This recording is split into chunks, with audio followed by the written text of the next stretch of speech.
In the vast open sea, where the sunlight shines on the deep blue water creating shimmering silver streaks, large fishing boats begin their journey to hunt for the most unusual fish in the ocean, the giant ocean sunfish. This is a fish with a flat, round body, enormous in size, can be more than 3 meters long and weigh a ton. They move slowly, have heavy bodies, and often float near the surface of the water to bask in the sunlight, making it easy for fishermen to detect. Hunting for ocean sunfish requires a combination of experience, skill and courage, because just a small mistake, this giant fish can capsize the boat when struggling. Experienced fishermen use large nets or industrial fishing lines with giant iron hooks. They monitor warm waters where ocean currents converge, where ocean sunfish often come to eat jellyfish and plankton, when the fish's reflection was seen on the water's surface.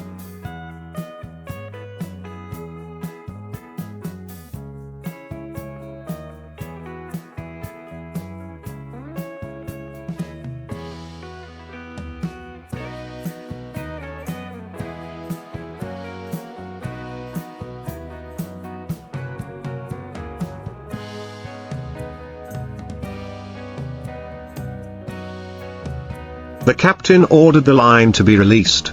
The fishermen quickly worked. The heavy hook was lowered deep. Each meter of line was loosened until there was a heavy feeling of pulling back, a sign that the fish had taken the bait. The struggle began. The small boat shook violently. The rope was tight. The sound of friction rang out like the scream of metal. It took hours, even a whole day, for the fishermen to be able to pull the giant fish to the surface of the water. When the massive body of the sunfish was revealed, everyone was amazed at its size. The fish's skin was thick, silvery blue, its body flat like a giant mirror reflecting the bright sunlight. After being hoisted onto the deck, the meat-cutting process began. This was a stage that required meticulousness and strength, because the fish's body was very large. The outer skin was extremely tough. Inside were patches of pinkish-white meat.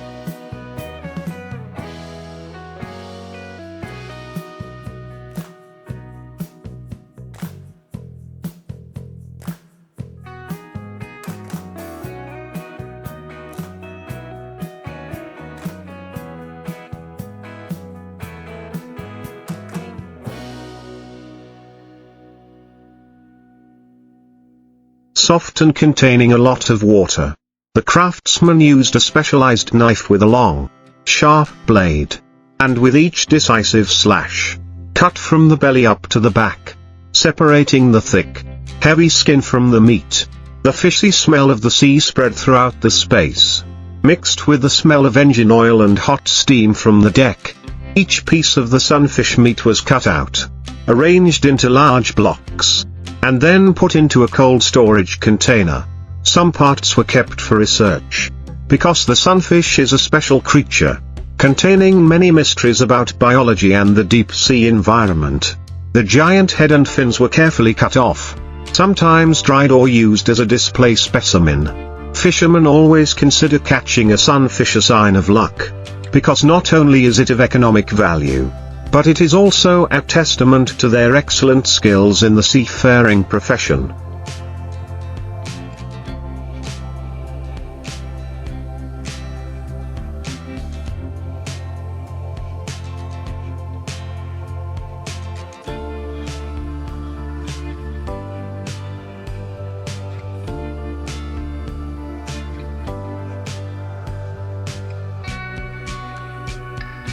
After completion, the deck was soaked with silver scales and fish blood. But in the eyes of the sailors, it was an image of achievement and pride. The sun gradually set.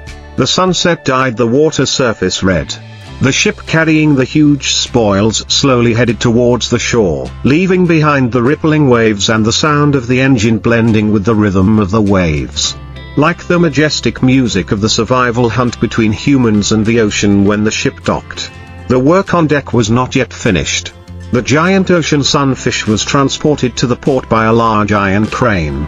Each block of smooth meat, weighing dozens of kilograms, was neatly stacked in wooden crates covered with ice to keep it fresh. Under the pale yellow lights of the fishing port, the scene became bustling. The sound of engines, the shouts of fishermen mixed with the sound of metal colliding with sea water, creating a vibrant harmony of the sea trade.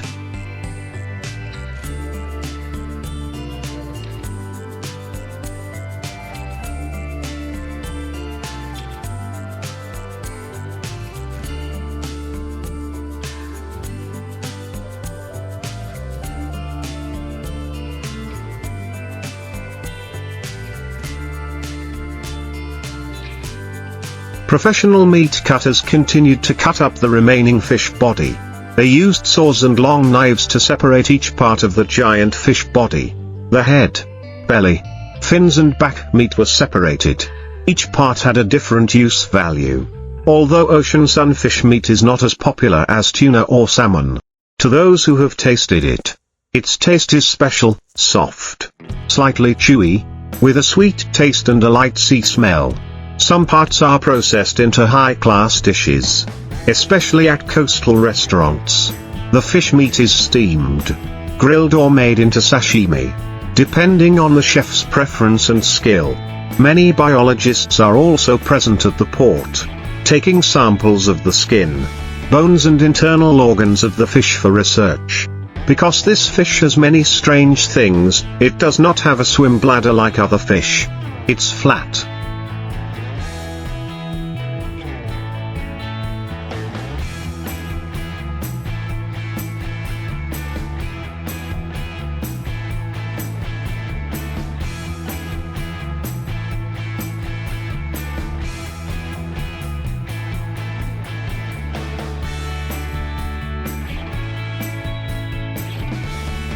Round body helps stabilize it when swimming in strong ocean currents. And its body has a structure that can withstand extremely high pressure. Some specimens are sent to the Oceanographic Institute for analysis, contributing to helping people better understand the deep sea world. Meanwhile, other fishermen take the time to wash the deck, clean the fish blood, and prepare for the next trip. The fishy smell still lingers, but mixed with it is a sense of victory and pride. They have defeated the ocean, conquered one of the strangest creatures that ever existed in the deep sea. In the far corner of the port, the ship owner sits next to a cooler of ice, holding a cup of hot tea, looking out to sea. He understood that every trip was a gamble with nature. One could return with a hold full of fish, or one could return empty and tired. But that was what made the bravery of the fisherman. The sea was both a place of giving and a place of challenge.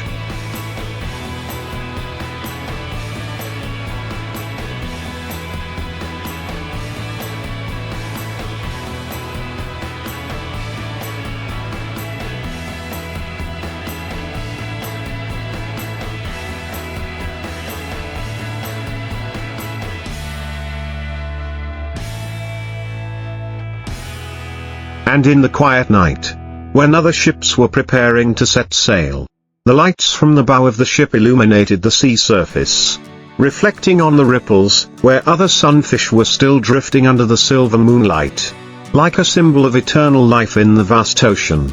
The next morning, when the sun had just appeared on the horizon, the fishing port was busier than ever.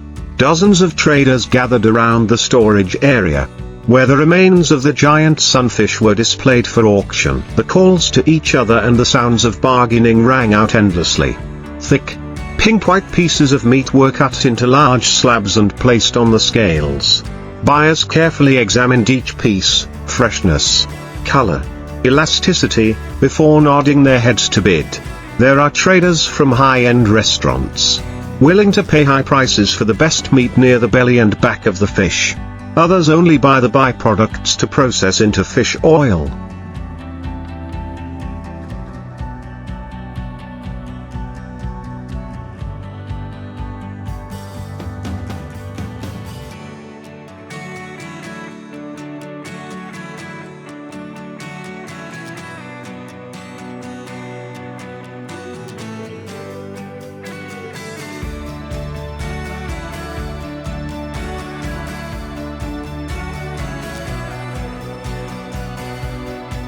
animal feed, or medical products.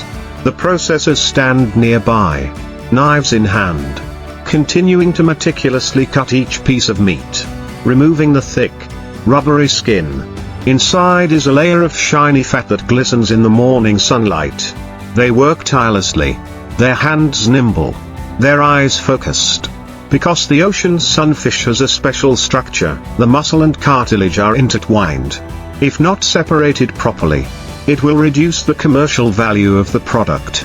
In another corner, people clean the giant fish's head, cut it into small pieces to dry, some of which will be used for display or anatomical research. Old fishermen sit on the sidelines, telling newcomers about their trip, how to identify the water where the fish often surface, how to cast the line, and when to tighten the line when the fish is trapped. They spoke with pride.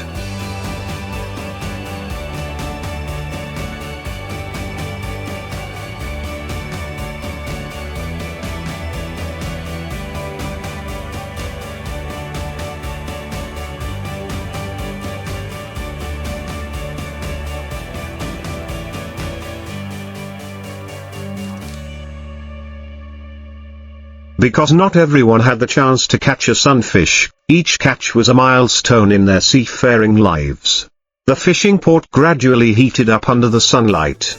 The smell of salt, fishy smell and engine oil mixed together, permeating the clothes and hair of the seafarers. When the sun rose high, most of the fish meat had been sold, leaving only a few bones and organs that were being collected.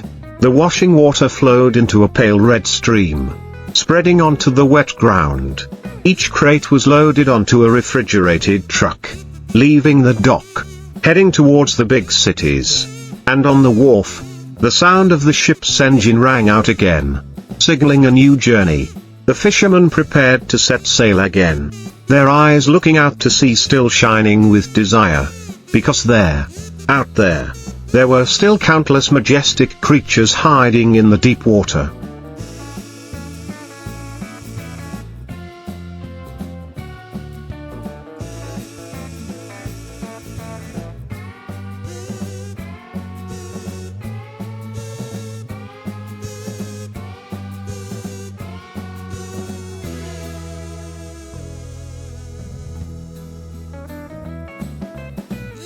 Waiting for brave hands to conquer.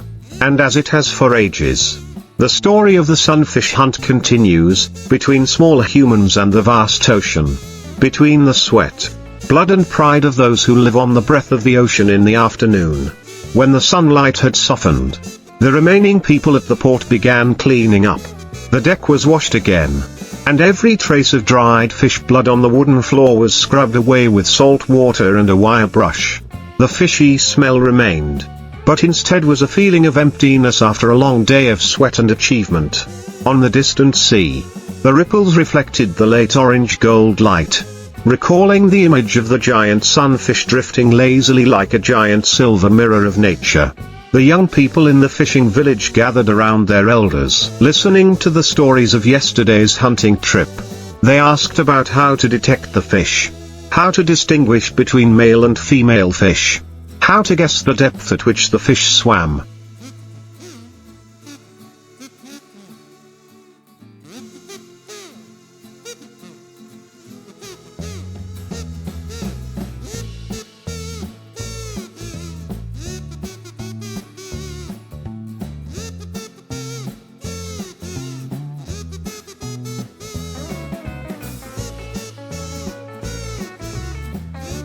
The old people spoke calmly and slowly, each sentence as if forged from a lifetime of experience at sea. They said that sunfish often surfaced when the sky was clear, and only ate a lot in the early morning or late afternoon, when jellyfish were most abundant. Skilled fishermen can see just a faint streak of light on the water's surface and know it's a sunfish. They say catching this fish is not just a matter of skill, but also of fate. Because the ocean is thousands of miles wide, and such a big fish floats right where people pass by, it's a gift from the ocean. In the houses along the shore, the fishermen's wives and children are busy drying the remaining pieces of fish meat. sprinkling them with sea salt and hanging them up high to dry, to store for rainy days. The smell of dried fish mixes with the sea breeze, spreading throughout the fishing village. Children run around.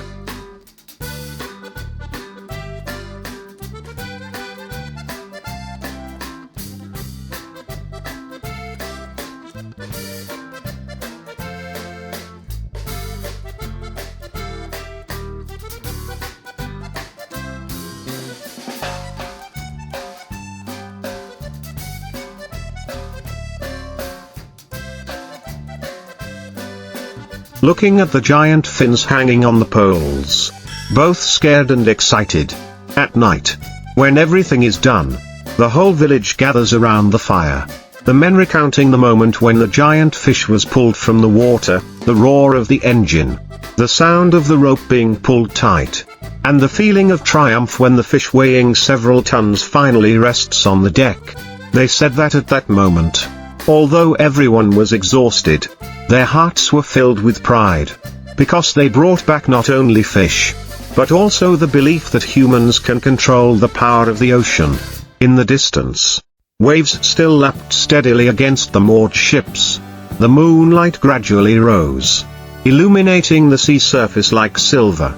In the midst of that peaceful scene, somewhere echoed the sound of the sea, of ropes, of sharp knives touching fish skin, as if reminding that life here has never stopped moving.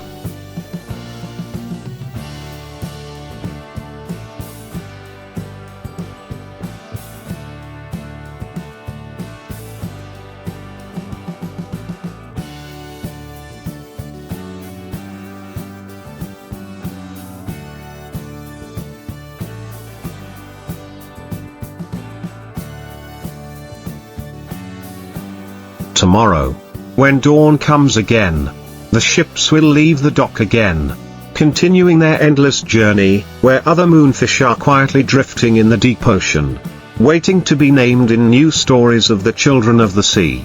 At night, the seaport is immersed in the sparkling light of oil lamps hung along the shore.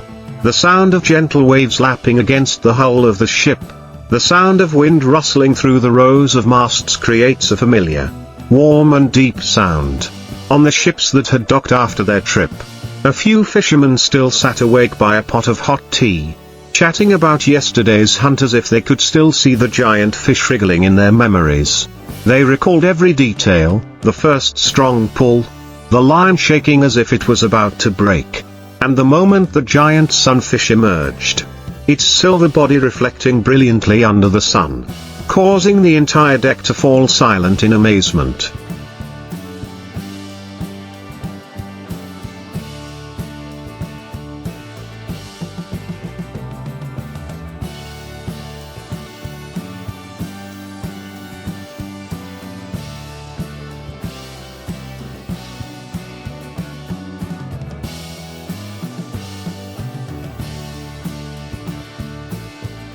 It was a moment that none of them wanted to forget. In the distance, a few small boats were still out at sea late, their fishing lights illuminating the deep black sea, like falling stars. They were looking for new luck, because for fishermen, the sea never sleeps, and any wave can bring opportunity. In the fishing village, the smell of kitchen smoke and grilled fish spread everywhere. On the mats spread out in front of the house porch, pieces of sunfish meat were grilled until golden brown, the fat sizzling on the hot coals. They ate with white rice, wild vegetables and strong wine, telling each other old stories. Some people were once dragged into the sea by fish. Some saw a sunfish swimming parallel to the boat for hours without fear of people. For them, this fish is not only a source of income, but also a symbol of sacredness, strength and perseverance.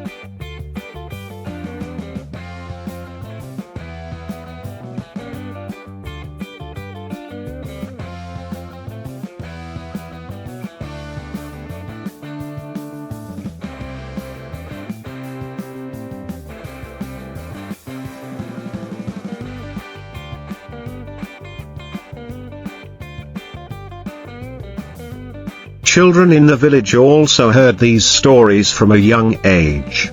And when they grew up, everyone had a dream in their hearts, to go out to sea with their fathers, to see with their own eyes a giant round silver fish floating in the waves, to understand what the real life of a sailor was like.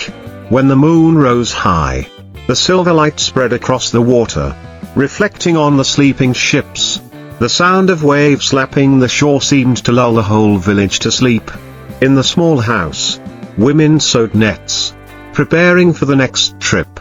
Everything here was connected to the sea, from breathing, sleeping, to every bite of food. And in each story, the giant sunfish always appears as a testament to courage, to the intense life in the harsh nature. When dawn comes again, when the first light shines across the calm sea, the ships start up again, the engines roar.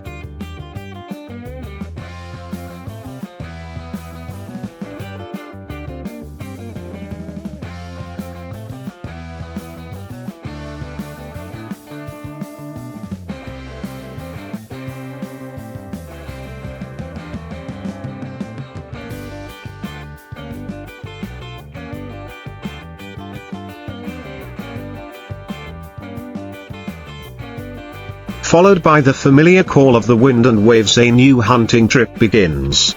And somewhere far out at sea, in the vast blue, perhaps there is a giant round ball floating, waiting for people to find it, continuing the endless journey between the sea and people.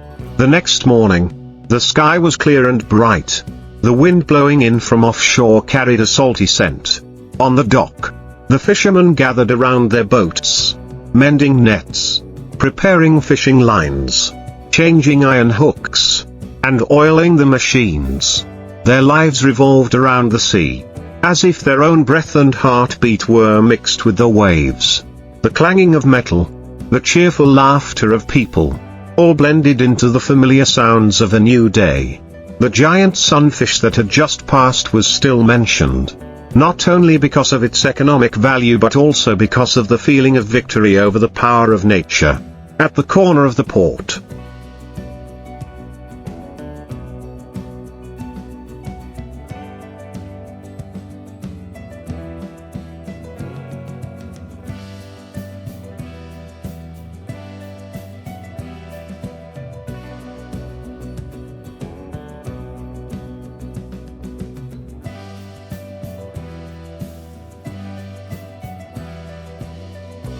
people still kept the spine as big as a wooden pillar of the fish, erected as a trophy. Children in the village ran around, touching the bright white skeleton as if touching a legend. Adults watched the scene, smiling and proud, because each time they caught a sunfish, it affirmed the skill, perseverance and faith of the seafarers. Far out at sea, the water was blue and smooth as a mirror. Flocks of seagulls flew low, their tails lightly sweeping the waves. The captain stood on the bow of the ship, his hand shielding the sun, his eyes looking out to the horizon. He understood that the sea never repeats itself. Today it may be gentle, but tomorrow it may be rough. And in the midst of this endless change, people still have to learn to adapt, live with and respect the ocean. When the ship left the dock, the wives and children stood on the shore waving goodbye, their smiles mixed with anxiety.